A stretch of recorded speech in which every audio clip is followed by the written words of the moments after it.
Iran में बिगड़ते हालातों के बीच खामनेई दो तरफा जंग का सामना कर रहे हैं। एक आग उनके देश की सड़कों पर लगी है और दूसरी तरफ अमेरिका आग का गोला तैयार कर रहा है और आग का गोला लेकर तैयार खड़ा है। ऐसे में खामनेई ने भी अपना ब्रह्मास्त्र एक्टिव कर दिया है। यह हथियार और कोई नहीं, ईरान का सबसे खूंखार कमांडर है जिससे सीआईए भी खौफ खाता है। अमेरिका उसकी मौत की दुआएं बार बार कर चुका है, लेकिन ये कमांडर बार बार ताबूत तोड़कर बाहर आ जाता है। ईरान में इस वक्त आपको पता ही है कि किस तरीके के हालात बने हुए, तनाव कितना ज़्यादा है, इकोनॉमिक अनरेस्ट कितना ज़्यादा है, कत्लेआम मचा हुआ है ईरान में। अमेरिकी मीडिया रिपोर्ट्स में ये दावा किया जा रहा है कि अगले 24 घंटे में ईरान में कुछ बड़ा होने वाला है। क्या वाकई में ही अमेरिका की तरफ से ईरान पर अगले 24 घंटे में हमला हो सकता है?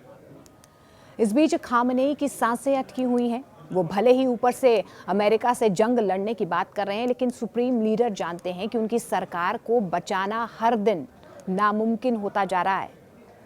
ऐसे में खामनेई उस ब्रह्मास्त्र को निकाल सकते हैं जिससे सीआईए भी खौफ खाता है। ये ईरान की स्पेशल फोर्स का सबसे खूंखार कमांडर है जिसे खामनेई का खुला सांड कहा जाता है। और खामनेई के इस ब्रह्मास्त्र का नाम है इस्माइल कानी। माना जाता है कि दुआएं सीआईए और मोसाद जिसकी मौत की दुआएं करते हैं, ये वही कानी है। कानी इतना बड़ा रहस्य है कि उसकी जिंदगी और मौत पर भी भयंकर सस्पेंस बना हुआ है। 2025 के जून में हुए हमलों में अमेरिका ने उसकी मौत की खबरें खूब फैलाई थी, लेकिन 24 जून 2025 को तेहरान में एक सार्वजनिक कार्यक्रम के वीडियो में कानी जिंदा खड़ा हुआ नजर आया। अब जनवरी 2026 की ताज़ा रिपोर्ट्स भी यही संकेत दे रही हैं कि वो ना सिर्फ जिंदा है बल्कि ईरान की सैन्य रणनीति में अमेरिका को कुचलने का प्लान बना चुका है।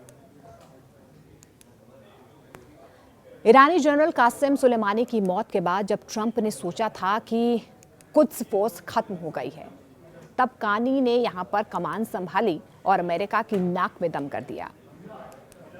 इस्माइल कानी की खासियत है कि उसकी तगड़ी नेटवर्किंग। अफगानिस्तान से लेकर यमन और सीरिया से लेकर इराक तक कानी ने ऐसे लड़ाकों की फौज तैयार की है जो एक इशारे पर अमेरिका के परखच्चे उड़ा सकते हैं। सुलेमानी की हत्या के बाद कानी ने कैमरे पर आकर बदला लेने की कसम खाई थी। उसने शपथ लेते हुए कहा था कि हम सुलेमानी की शहादत का बदला अमेरिकी सैनिकों की लाशों से लेंगे। जनवरी 2026 के ताज़ा हालातों में कानी ही वो शख्स है जो ईरान के प्रॉक्सी वॉर को फिलहाल लीड कर रहे हैं। अब आपको बता दें कि कानी किस तरीके से काम करता है। कानी सीक्रेट ऑपरेशंस का उस्ताद माना जाता है। उसे अपनी रणनीति का खुलासा करना पसंद नहीं है। वो हफ्तों तक गायब रहता है और जब सामने आता है तो खबर किसी अमेरिकी बेस पर हुए धमाके के रूप में मिलती है। माना जा रहा है कि जनवरी 2026 में जब ट्रंप ने ईरान पर हमले की धमकी दी है तो इस्माइल कानी ने कथित तौर पर अपनी आत्मघाती ब्रिगेड को सक्रिय कर दिया है, एक्टिव मोड पर कर दिया है।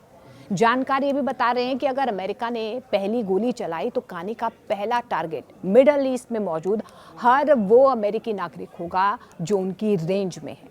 उसने 2025 में अमेरिका और इजराइल को गुमराह करने के लिए तरह तरह की खबरें फैलवाई थी। ये होता है ना, ये इंफॉर्मेशन वॉर एक अलग तरीके से खेला जा रहा है, जिसमें ये भी दावा किया गया है कि अमेरिकी अटैक में कानी मारा गया, लेकिन ईरान के एक इवेंट के वीडियो में वो जिंदा मिला है। दूसरी खबर ये थी कि ईरान ने कानी को गद्दार मान लिया है। दावा किया गया कि खामनेई को शक है कि कानी इजराइल के लिए जासूसी कर रहा है। फिर खबर फैलाई गई कि ईरान में गद्दारी के आरोपों को लेकर पूछताछ के दौरान वो हार्ट अटैक से मर गया। हालांकि ये सभी खबरें झूठी साबित हुई और अब वो अमेरिका इजराइल के खिलाफ खामनेई के सीक्रेट ऑपरेशन को फिलहाल लीड कर रहा है। दावा किया जा रहा है कि उसे एक एलीट फोर्स भी दी गई है। कानी बिना गोली चलाए और चेहरा दिखाए ट्रंप और नेतन्याहू के लिए खौफ का चेहरा बन गया है।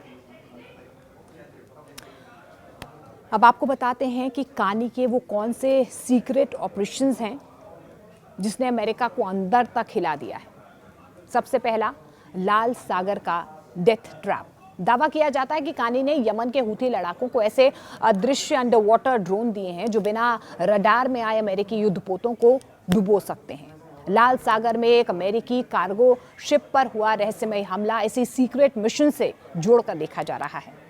दूसरा, स्लीपर सेल नेटवर्क, उसकी नेटवर्किंग बहुत तगड़ी है। खुफिया एजेंसियों का यह दावा है कि कानी ने पूरे मिडिल ईस्ट, यहां तक कि यूरोप के कुछ हिस्सों में अपने स्लीपर सेल्स को कोड रेड मैसेज भेज दिया है। इसका मतलब ये है कि जैसे ही अमेरिका ईरान की सीमा में पहली मिसाइल दागेगा, दुनिया भर में मौजूद अमेरिकी दूतावासों पर फिदायिन हमले शुरू हो जाएंगे। इराक में लाशों की बिसात। कानी ने इराक के अंदर शिया मिलिशिया को आधुनिक ईरानी मिसाइलों से लैस कर दिया है। उसका प्लान सीधा है कि ईरान पर हमला होते ही ईरान में मौजूद हर अमेरिकी फौजी को घेर कर मार दिया जाए। कानी का मानना है कि ट्रंप को हराने का एकमात्र तरीका है कि अमेरिका को ताबूतों की गिनती करने पर मजबूर कर दिया जाए। ईरान को लेकर अमेरिका की रणनीति हर बार उलझी हुई दिख रही है, क्योंकि ईरान कोई ऐसा देश नहीं है जिसे आसानी से दबाया या बदला जा सकता है।